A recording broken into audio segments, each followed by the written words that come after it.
Hello everyone and welcome to this new video, and today we're going to see how to rewire your brain to achieve anything based on the principles of Think and Grow Rich. So let's begin with the introduction. So the starting point of all achievement is desire. Keep this constantly in mind. Weak desires bring weak results, just as a small amount of fire makes a small amount of heat. Whatever the mind can conceive and believe, it can achieve. Every man is what he is because of the dominating thought which he permits to occupy his mind. Napoleon Hill. So these are some quotes to set the tone for the rest of the video. And I will begin with a little personal story about how I discovered that book and started learning about it. For the last 3 months, I felt really disconnected with my purpose.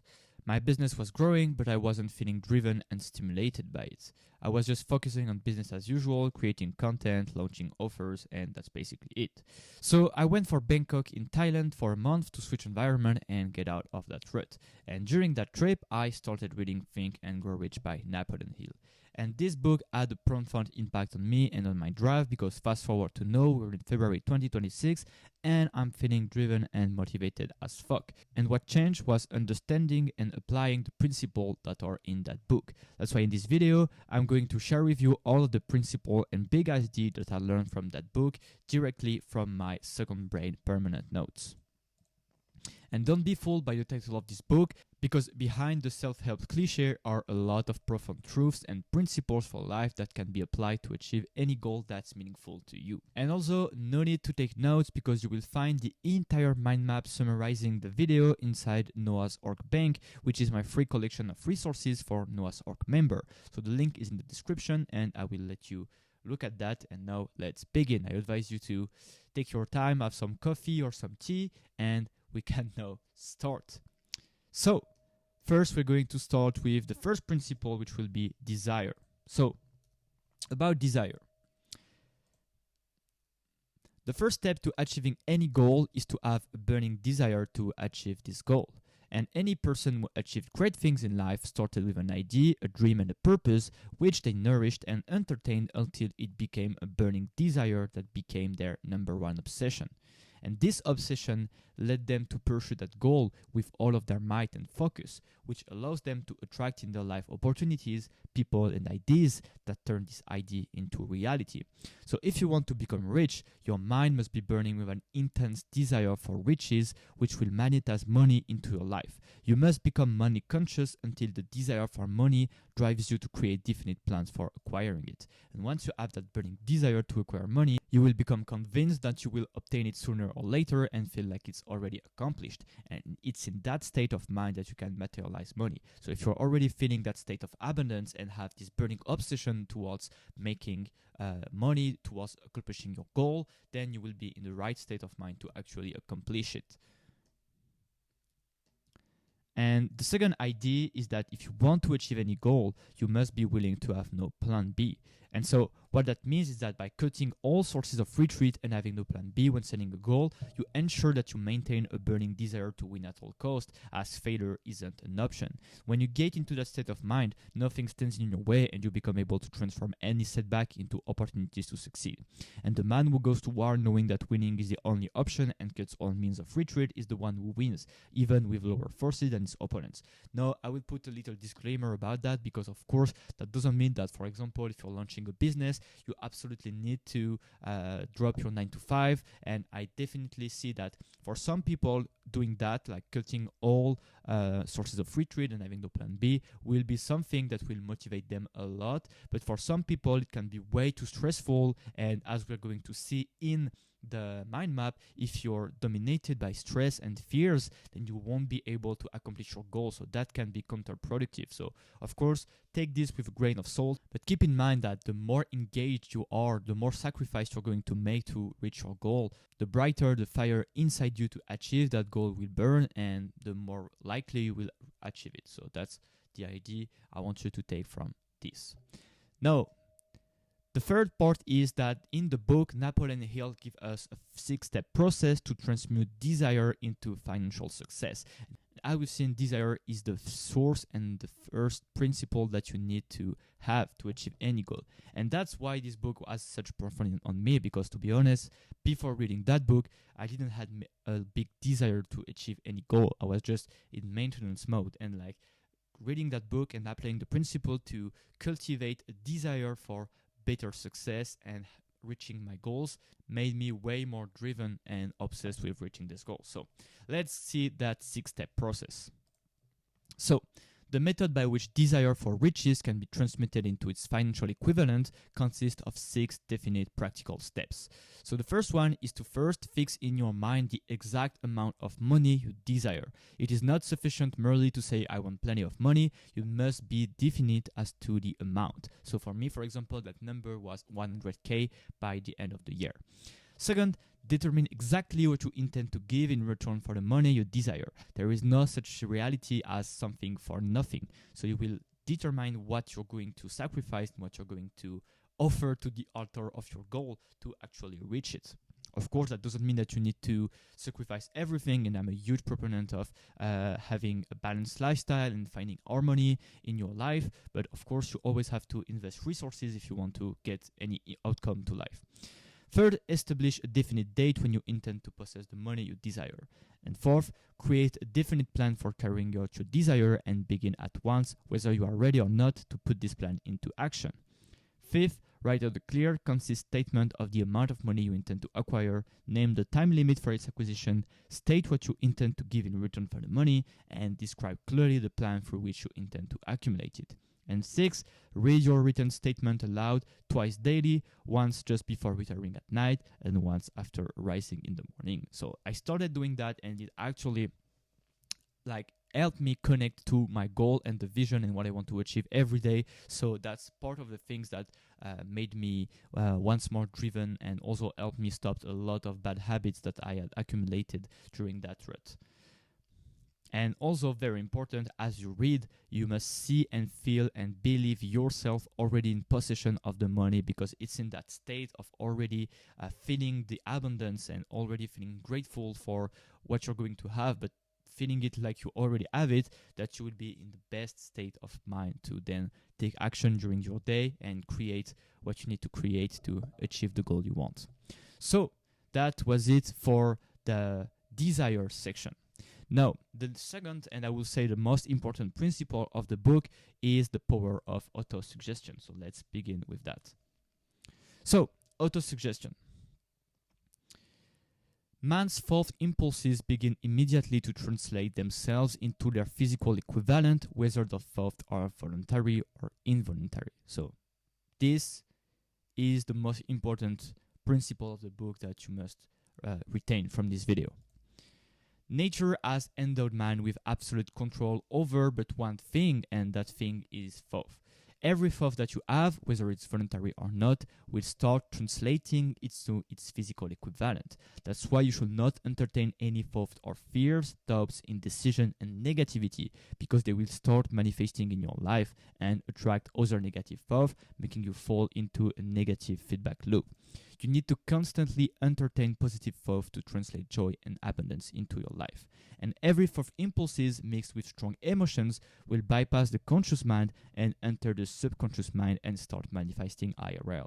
So that's very key to understand. You must absolutely make sure that you don't entertain any negative thought pattern. And so that's why all of the rituals and principles that the book and exercise that the book will give you will be basically made to brainwash yourself to only think about positive things and really overcome any fears and doubts that you may have, because all of these fears will basically lower your frequency, lower your ability to take action, make you indecisive, will make you procrastinate, because it's not in a stressed mindset that you're going to create your best work. So very, very important to keep in mind.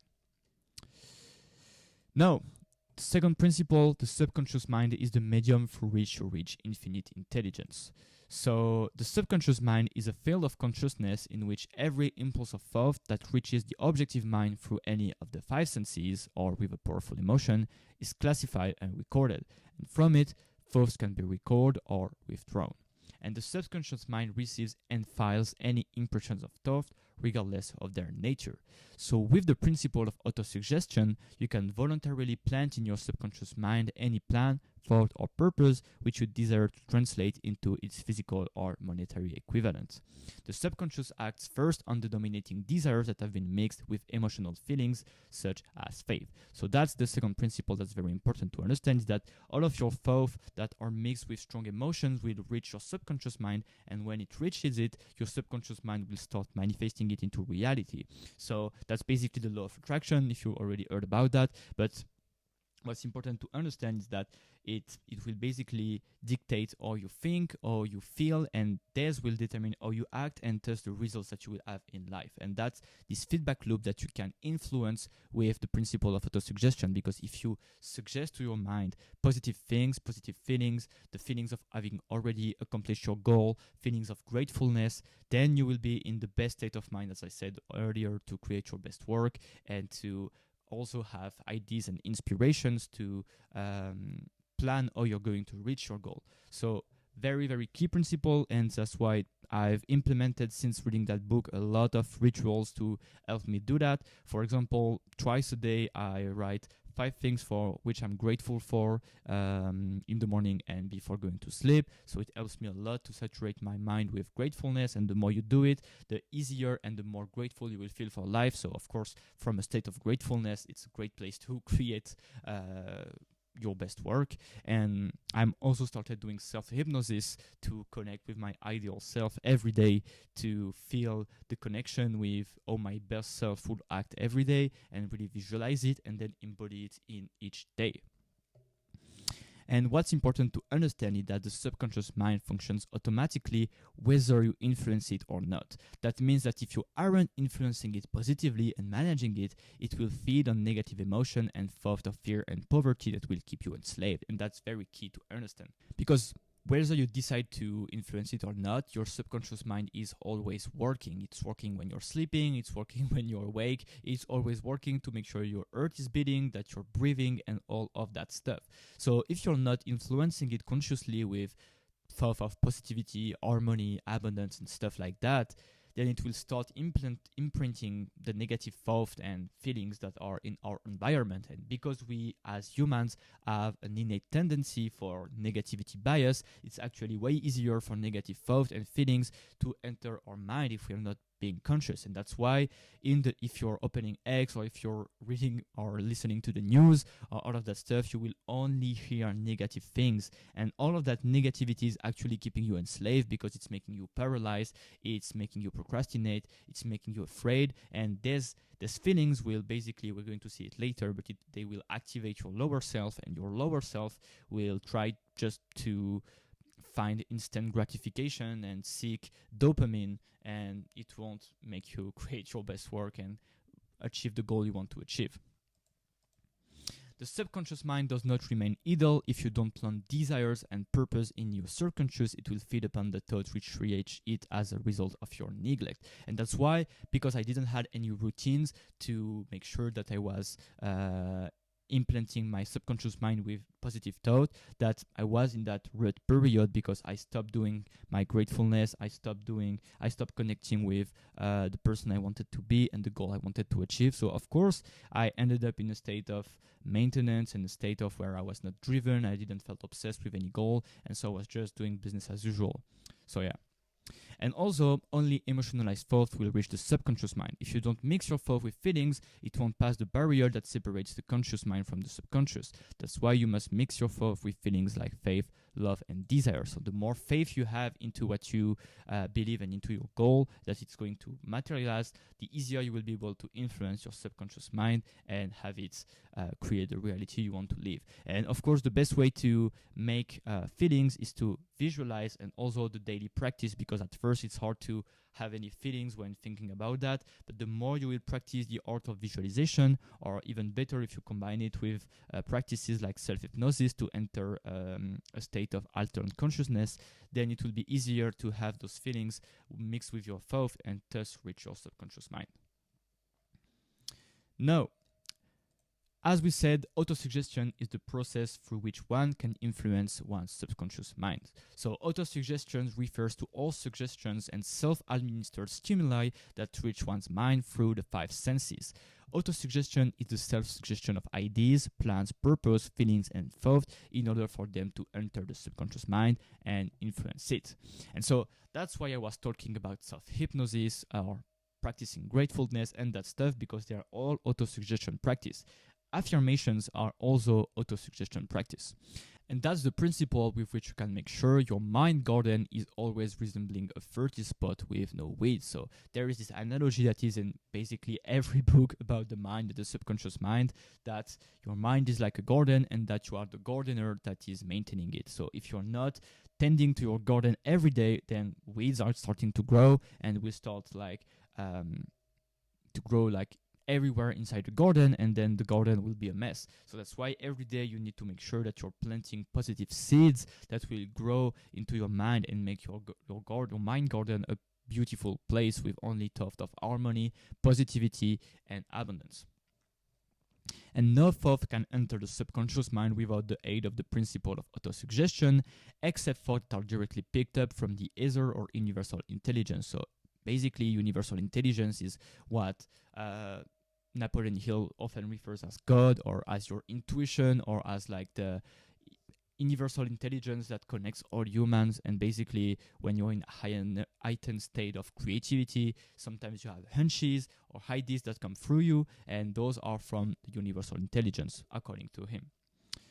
And third, faith is the feeling that allows you to transmit your thought into your subconscious mind and tap into infinite intelligence. So faith is the feeling that allows you to transmit your thought into reality. When you're mixing thought about a goal with faith, the subconscious mind picks up the vibration and translates it into its spiritual equivalent, and allows you to tap into infinite intelligence, to have inspiration, as I said, hunches or ideas, and a definite plan to achieve your goal. Faith, love, and sex are the most powerful of all the major positive emotions, and have the power to color the vibration of thought in a way that it instantly reaches the subconscious mind.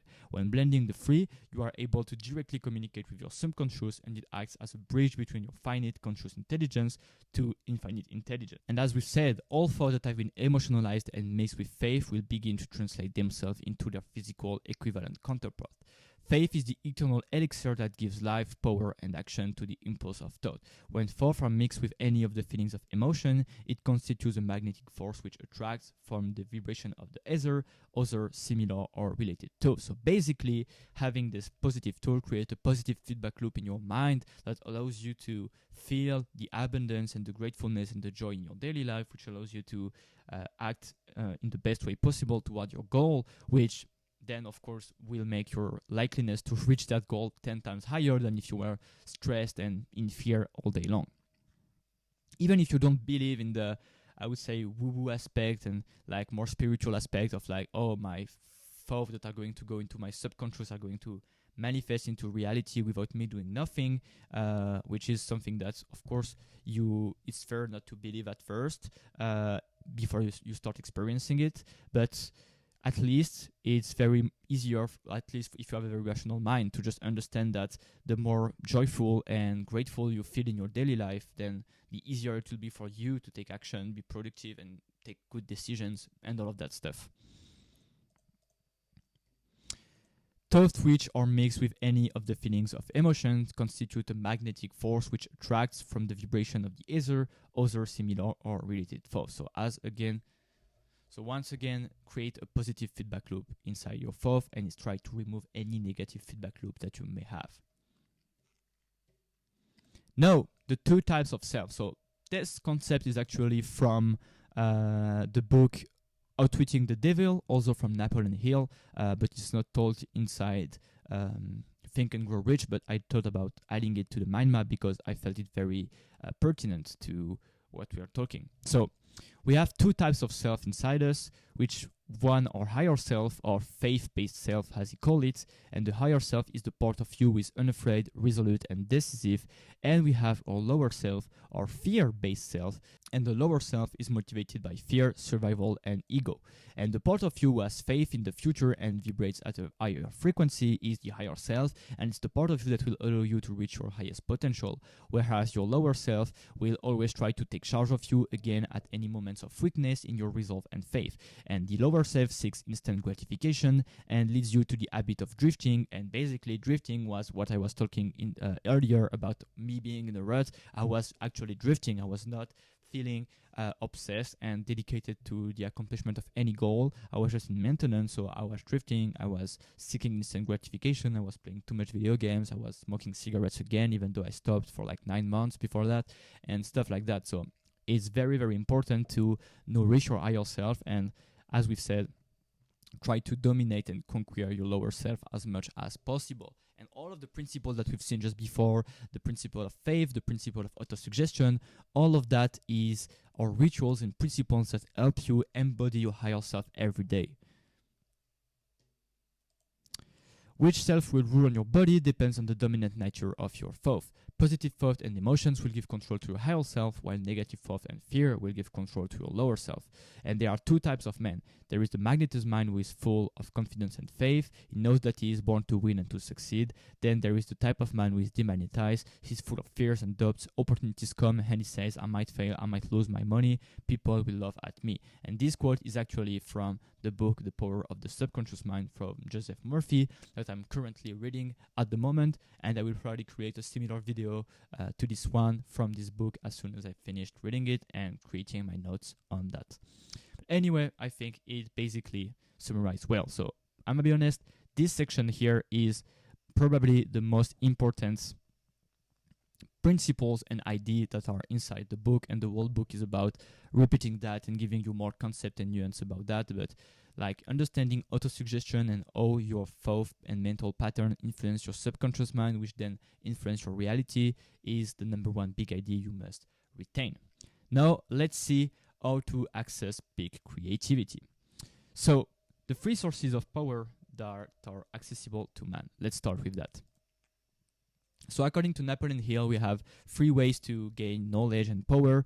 So first we have infinite intelligence, which is the source of knowledge that can be contacted using the aid of creative imagination. So as I said earlier, these are all the entries and inspiration and sure thought that you have when you're connected to your higher self and you're using visualization or even self-hypnosis to talk to your subconscious and ask answers from it. So for example, one advice that is given in the Power of the Subconscious Mind book is that every day before going to sleep, talk to your subconscious directly and ask it to work during your sleep. So ask it to give you ideas or plans or inspirations or the next steps that you need to do to achieve the goal you want to achieve, and your subconscious will actually start working on that, on what you asked it to work on during the night. And more often than not, if you do that, you will quickly have the answer to what you ask. So that's very powerful, and that's tapping into infinite intelligence. Then we have accumulated experience. So the accumulated experience of man, or that portion of it which has been organized and recorded, may be found in any well-equipped public library. An important part of this accumulated experience is taught in public schools and college, where it has been classified and organized. So here basically it's reading books, and understanding theory and knowledge to learn from that and stand on the shoulders of giants, as Newton would say. And then we have experiment and research. In the field of science, and in practically every other walk of life, men are gathering, classifying, and organizing new facts daily. This is the source to which one must turn when knowledge is not available through accumulated experience. Here too, the creative imagination must often be used. So here, it's in your daily life when you're trying to solve your own problems and trying new things to solve it. Now, the 10 mind stimuli to access higher rates of vibration and higher planes of thought. So there is this quote in the book, which is, a better definition of a genius is a man who has discovered how to increase the vibration of thought to the point where he can freely communicate with sources of knowledge not available for the ordinary rate of vibration of thought. So basically, someone that is able to tap into infinite intelligence. And the human mind responds to stimuli through which it may be keyed up to high rates of vibration, known as enthusiasm, creative imagination, intense desire, etc. And the creative imagination functions best when the mind is vibrating due to some form of mind stimulation at an exceedingly high rate. So when the mind is functioning at a higher rate of vibration than normal, it becomes able to have higher level of thought and hunches not normally accessible and distinct from ordinary thought. It allows one to access a higher plane of thought not normally accessible when one is engaged in the solution of the problems of business and professional routine. And the stimuli to which the mind responds most freely are first the desire for sex expression, secondly we have love, third we have a burning desire for fame, power, attention, gold and money, four we have music, five we have friendship between either those of the same sex or those of the opposite sex, then we have a mastermind alliance based upon the harmony of two or more people who ally themselves for spiritual or temporal advancement, seven we have mutual suffering such as that experienced by people who are persecuted, 8 we have autosuggestion, 9 we have fear, and 10 we have narcotics and alcohol. And ideally you want to use this to access higher rates of thought. You don't want to use fear or narcotics and alcohol to be dependent, but that's narcotics and alcohol of course is one of the reasons some writers in the past were able, and that we have this idea that like some writers, they were creative because they were writing drunk as fuck during the night, and of course for some it helped them create great pieces, but it also destroyed them in the end. So of course leveraging this one are of course way more sane in the long run. And as we've seen just here, sex desire combined with love is the most powerful of human desires and the best source of creativity and genius. And men driven by this desire and who can redirect it and transmute toward a meaningful goal will develop keenness of imagination, courage, willpower, persistent and creative ability unknown to them at other time. And this force can be redirected as a powerful creative force in literature, art, and in any other profession or calling, and in the accumulation of riches. To transmute sexual energy, you will need the willpower to not submerge that desire or eliminate it, and instead give it an outlet through forms of expression that will enrich the body, mind, and spirit. And it makes me think that if Napoleon Hill knew about porn websites and stuff like that, well, he will definitely see it as a way that people are being kept enslaved and they're being removed from their most powerful creative sources due to that. And by transmuting that energy, you can use this emotion as an irresistible force that gives you a superpower for action. But the mere possession of this energy is not sufficient to rise to a genius state. You must transmute it into some other form of desire and action to lift yourself to that state. And the majority of men lower themselves to the status of the lower animals instead, because of that desire, because they are not able to master it. And combining sex desire with love is the highest possible form of creative energy you may harness. Without love, the energy can become disorganized, distorted, and destructive. Some men even end up stealing, cheating, or even committing murder because of it. But when mixed with the emotion of love, men will guide their actions with more sanity, balance, and reason. And if you want to learn more about that, I would advise you to read The Way of the Superman if you want to learn how to transmute sexual energy to creativity. And also in the book, he gives this example about Napoleon, who basically was winning all of his wars and was basically always winning when he was with his wife Josephine. And as soon as he stopped being with her and he started having like multiple girls with whom he had having sex and stuff, well, he started basically losing. So I thought this example was funny. And third, we have the concept of mental telepathy, the thought that pass from one mind to another. So there is this quote which says, "No two minds ever come together without thereby creating a third invisible, intangible force which may be likened to a third mind." And mental telepathy is a reality according to Napoleon Hill, because thoughts pass from one mind to another voluntarily, whether or not this fact is recognized by either the person releasing the thought or the person receiving them. So for example, me right now, by creating this video and talking to you and explaining to you all this concept is actually influencing your subconscious mind and having some form of mental telepathy with you right now. And that's why you must be very careful with whom you associate, because a man whose mind is filled with fear not only destroys his own chances of intelligent action, but he will also transmit these destructive vibrations to the minds of all who come into contact with him, also destroying their chances. And dogs, horses, and cats will pick up the vibrations thrown off by their master and behave accordingly. And the presence in the mind of any destructive emotion develops a negative personality that repels people and often converts them into antagonists. So without doubt, the most common weakness of all human beings is the habit of leaving their minds open to the negative influence of other people. This weakness is all the more damaging because people do not recognize that they are cursed by it, and even those who acknowledge it neglect or refuse to take it seriously.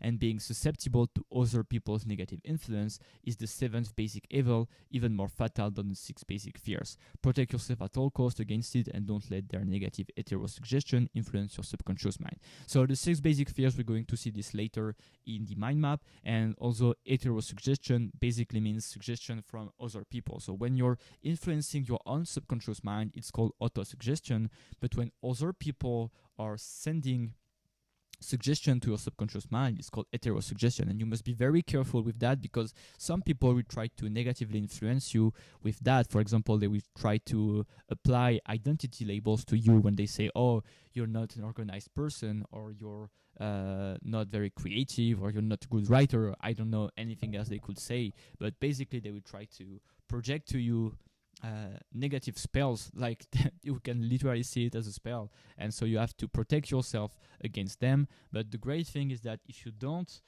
allow what they're saying enter your subconscious mind because you're not accepting it in your conscious mind, then they won't be able to influence you negatively. But if you're believing what they're saying to you because you're letting yourself believe in that, then it will negatively influence you, so be very wary with that. And with that, it ends our section about accessing peak creativity. Now, the next step is the concept of persistence. So, about persistence. There is no such thing as failure unless it is accepted as such. Every defeat is temporary unless you give up and allow it to become permanent. And there is this concept in the book called the persistence test. The world tends to never reward people before they pass this test. And so the idea is that people who cultivate the habit of persistence seem to possess an insurance against failure. No matter how many times they are defeated, they understand that there is no failure but only temporary defeat.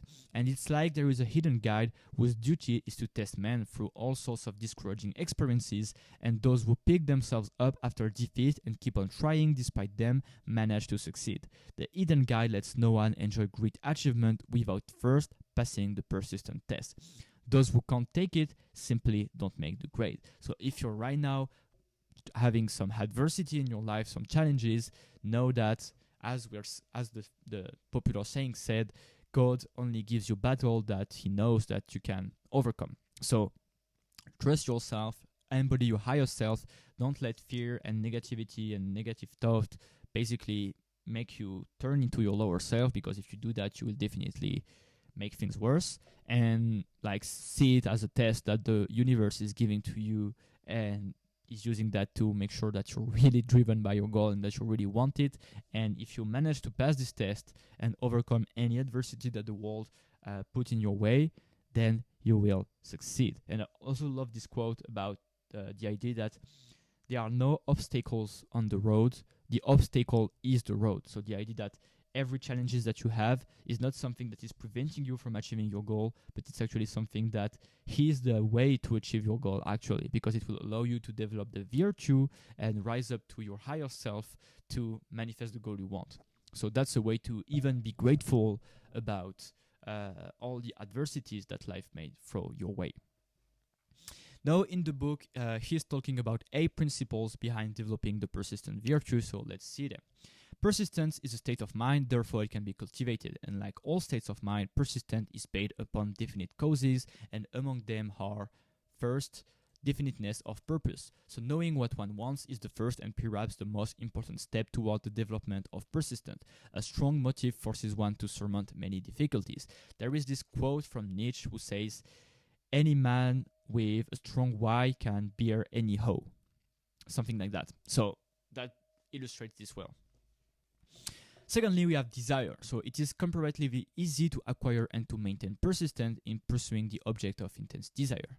Then we have self-reliance, so belief in one's ability to carry out a plan encourage one to follow the plan through with persistence. Self-reliance can be developed through the principle described in the chapter on autosuggestion. And I would even say that autosuggestion allows you to develop any character trait you want to have in your life. You can literally become anything and anyone you want in life as long as you're visualizing yourself becoming that person and acting like that person more and more every day. Your personality and character traits are not bound by your past. You can decide to rewrite your entire character today if you really want so. And this principle is very explained in much more depth in the book Psycho-Cybernetics by Maxwell Maltz. So I really recommend you to check that book out if you want to learn more about how to change your identity and also how your self-image influence your identity and how you act, basically. So 4, we have definiteness of plans. Organized plans, even though they may be weak and entirely impractical, encourage persistence. 5, we have accurate knowledge. Knowing that one's plans are sound based upon experience or observation encourages persistence. Guessing instead of knowing destroys persistence. 6, we have cooperation. Sympathy, understanding, and harmonious cooperation with others tend to develop persistence. 7, we have willpower, the habit of concentrating one's thought upon the building of plans for the attainment of a definite purpose leads to persistence. And 8, we have habit. Persistence is the direct result of habit the mind absorbs and become a part of the daily experiences upon which it feeds. Fear, the worst of all enemies, can be effectively cured by forced repetition of acts of courage. Everyone who has seen active service in war knows this. I love how it's framed, basically the idea that fear is your worst enemy. And the devil is fear. The devil is fear, it's negative thought. All of that is just preventing you from reaching your highest potential and vibrating at the highest frequency you can ever embody. So never let fear and negative thoughts dominate you for any situation. And of course, there are situations where it's way harder not to have it. And of course, fear is also a survival mechanism, but most of the time we have fear because we are projecting ourselves into negative futures when we can just project ourselves into positive futures. But anyway, that was basically it for the idea of persistence. Then one of the other principles is the principle of leadership. So, leadership.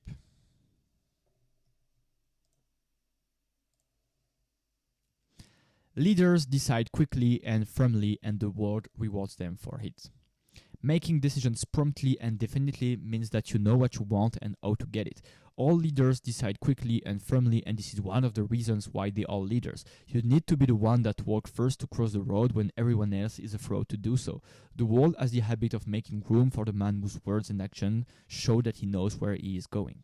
And I have an amazing example for that, which is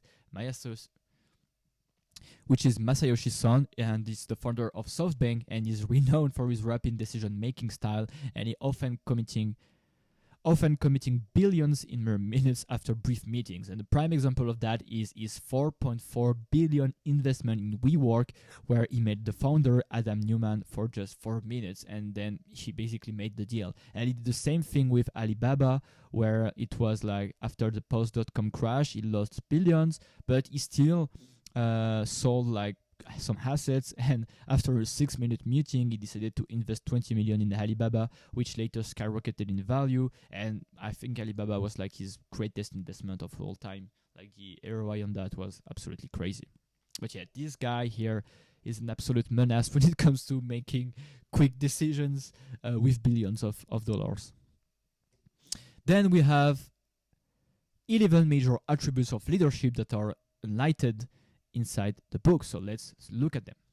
First, we have unwavering courage. based upon knowledge of self and of one's occupation. No follower wishes to be dominated by a leader who lacks self-confidence and courage. No intelligent follower will be dominated by such a leader very long. And you need to have leadership in every aspect of your life if you want to create anything, because you can't. Because, for example, making money is making people trust you and follow you and give you money to achieve a result. So you have to be a leader if you're selling services. You have to be a leader if you're a content creator and that you want people to invest into your courses or coaching. You need to have that leadership and main character energy if you want to have any success in life, because success always comes from other people trusting you. Secondly, we have self-control. The man who cannot control himself can never control others. Self-control sets a mighty example for one's followers, which the more intelligent will emulate. So, lead by example. Third, a keen sense of justice. Without a sense of fairness and justice, no leader can command and retain the respect of his followers. 4. Definiteness of decision. The man who wavers in his decisions shows that he is not sure of himself. He cannot lead others successfully. So, once again, take decisions quickly.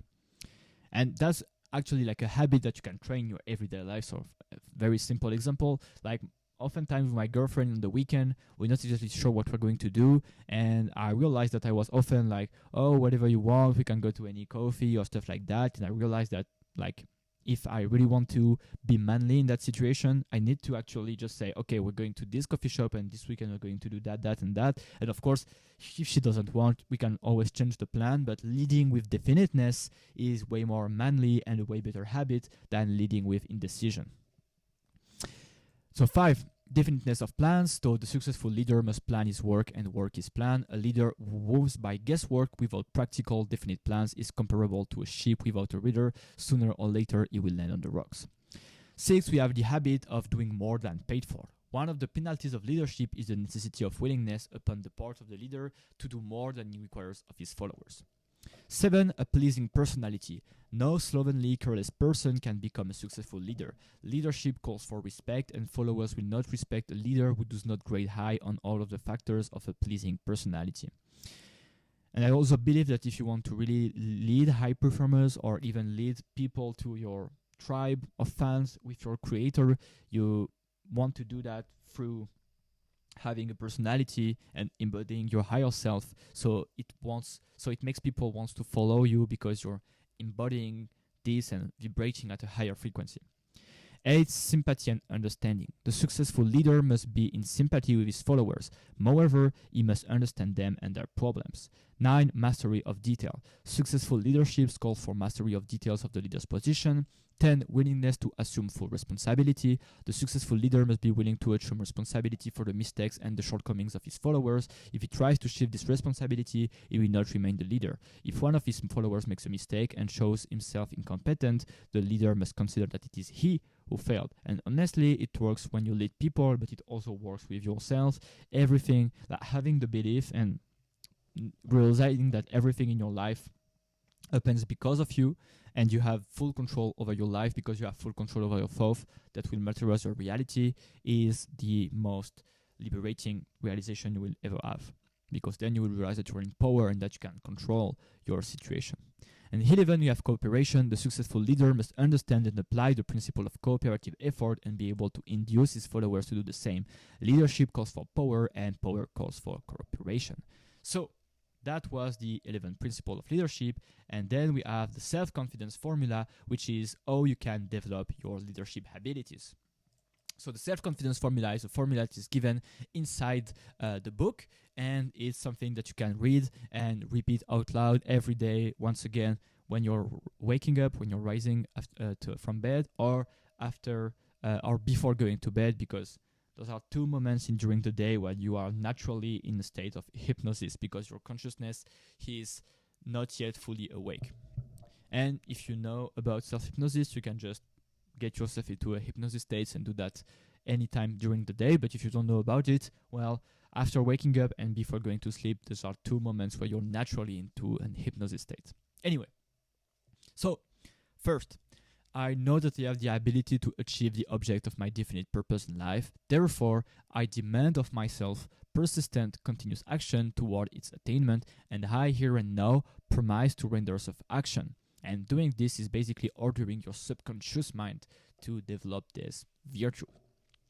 Secondly, I realize the dominating thoughts of my mind will eventually reproduce themselves in outward physical action and gradually transform themselves into physical reality.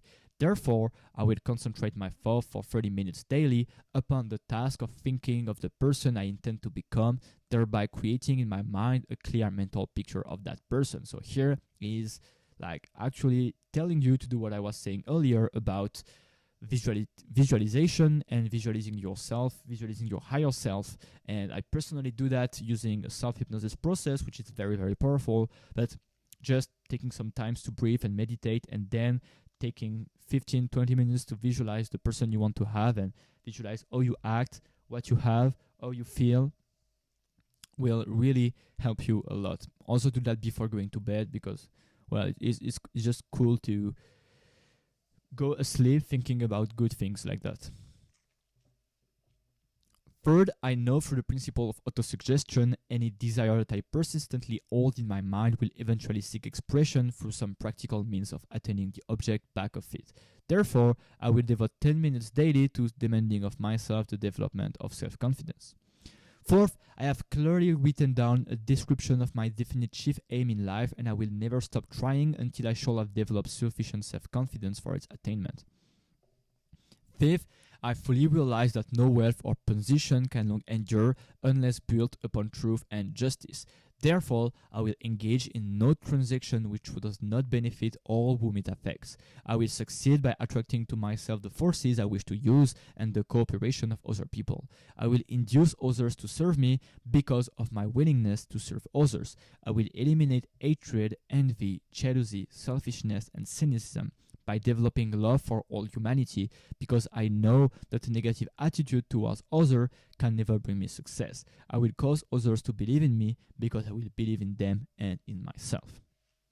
I fucking love this formula, like it's so well written. Anyway, then in the book, there are 5 ways you can increase your magnetism with other people, and your magnetism is basically your ability to positively influence people towards your cause and towards yourself.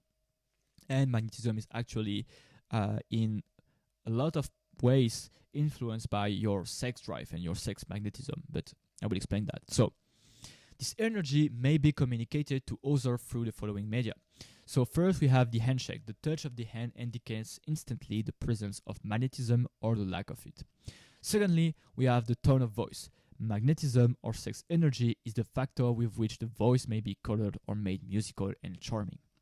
So of course, the energy you have in your daily life and the enthusiasm you have will influence the tone of your voice when you're talking, and will of course affect how people are being receptive to what you're saying.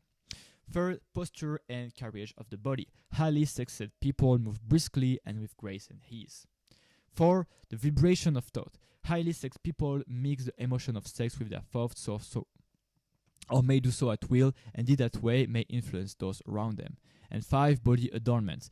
People who are highly sexed are usually very careful about their personal appearance. They usually select clothing of a style suited to their personality, physique, complexion, etc. So basically all of them are about sexual transmutation and transmitting the emotion of sex, of sexual energy and desire into your own self-confidence and your own energy in your daily life. So of course, that's why I said it earlier, but things like porn and all of that are actually enslaving you and making you lose all of your energy and ability to be magnetic with other people. And that's why movements like NoFap and stuff like that were like so popular, because people who tried the NoFap challenges and stuff realized that it was true, that they were more magnetic and they experienced that a lot. So if you just look at that, you will see a lot of people like talking about their experience about that. So yeah, even though it's a bit of a incel domain, it's still, there is still some truth behind that. And I added that link with the 43rd law of power, which is work on the earths and minds of others. And yeah, being magnetic allow you to gather people to your cause and will create a lot of positive opportunities, because you'll be able to rely people to your own energy. And so that was also a law of power, so I find it funny. So I added it. So that was basically it about leadership, and then we have the final section, which is overcoming fear. So let's begin.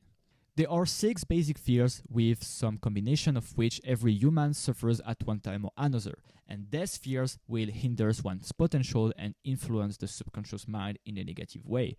Overcoming these fears is crucial to fill your mind with positive thoughts and thus let your subconscious only manifest abundance and joy in your life. The 6 basic fears by their most common appearance are fear of poverty, criticism, ill health, loss of love, old age, and death. So we're going to go a bit deeper into each of these fears. First, we have the symptoms of the fear of poverty.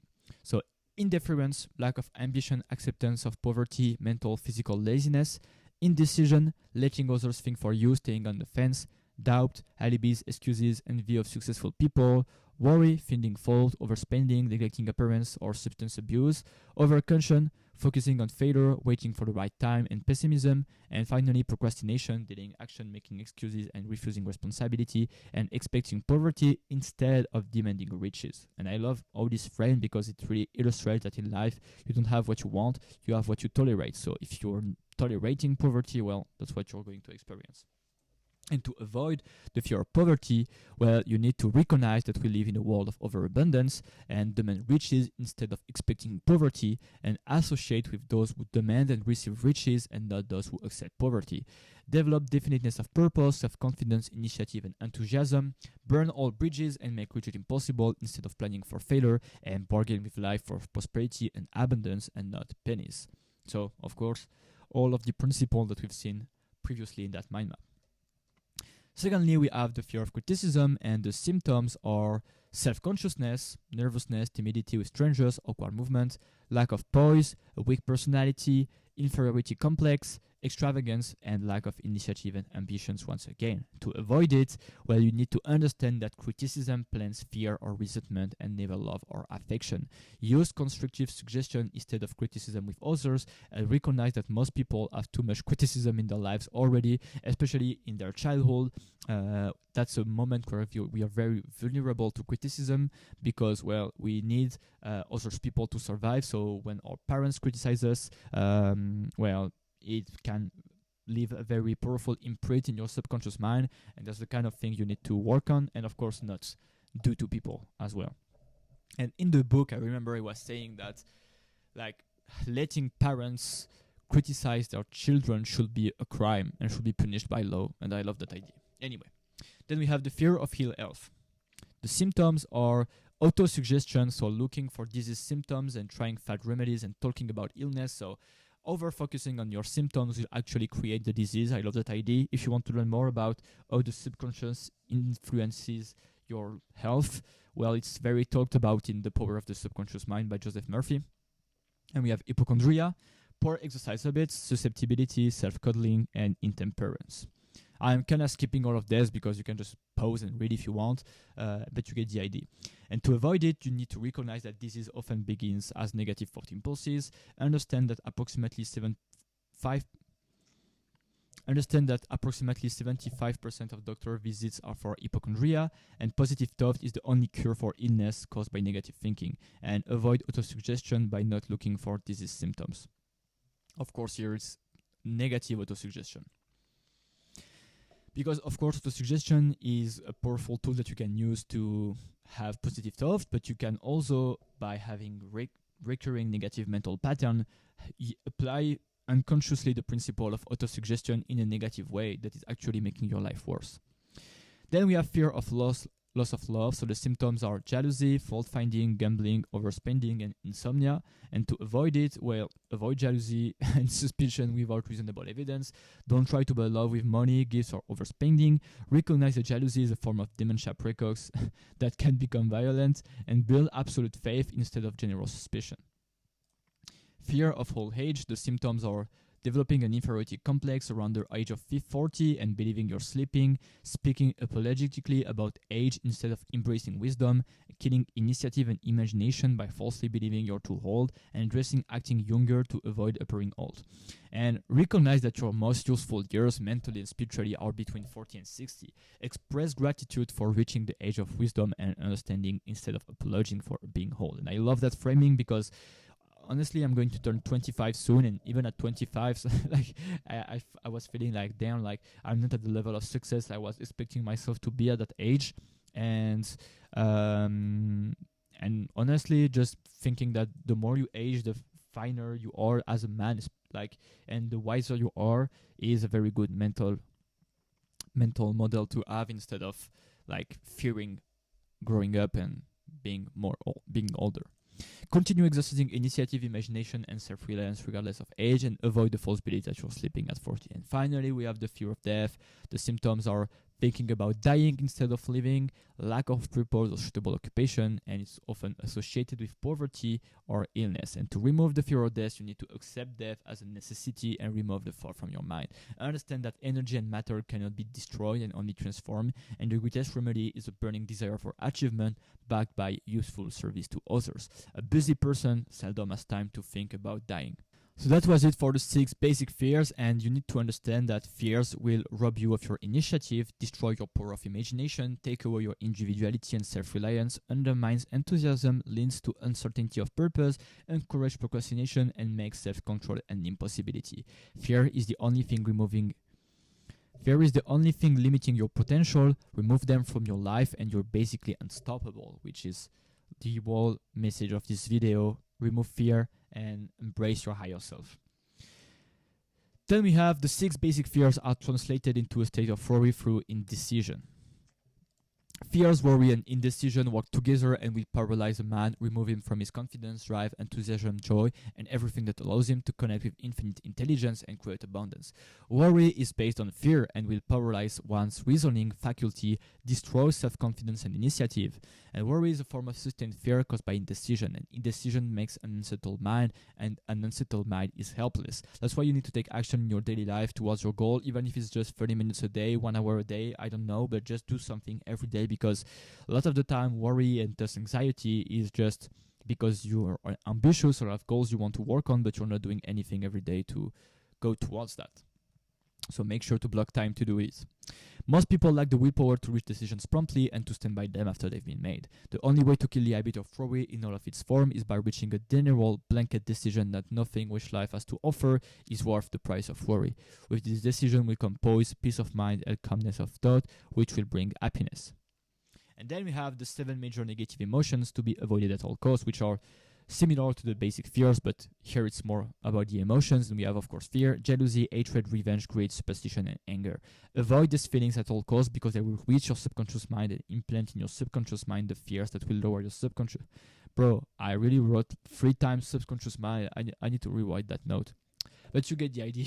Avoid this feeling at all costs and make sure your subconscious mind only has positive thoughts, positive emotions, abundance, and fill your mind with that with dedicated daily practice. And I've been implementing this practice since the past month, and the results in terms of my energy, joy, creativity, how much I'm working every day to achieve my goal, even the energy with my loved ones, with my girlfriends, all of that stuff, like she felt the change in energy, and our relationship is like even deeper and better now that I'm trying my best every day to embody my higher self by doing and applying all of the principles that are in that book. So for me, it's one of the most important messages to give to humanity, that to cultivate the power of the subconscious mind as much as they can. And that's my way to do that with this video. Anyway, let's conclude, and thanks for watching, and congrats if you've come so far. If this video gave you some value, you know the drill, every YouTuber says,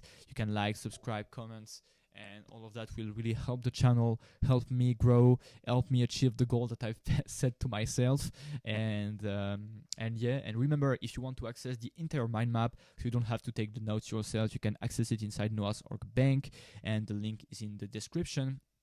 And also, if you want to learn how I'm able to create notes like this and 10x my learning and use them to create in-depth content like this video, you can subscribe to my channel, because I often talk about how to create your own second brain so you can learn and create content faster and in more depth. So feel free to ask any questions in the comments if you have any. I will answer everyone. And yeah, I will see you in a new video. Thank you very much for watching. Welcome back to Noah's Ark, and see you soon. Bye.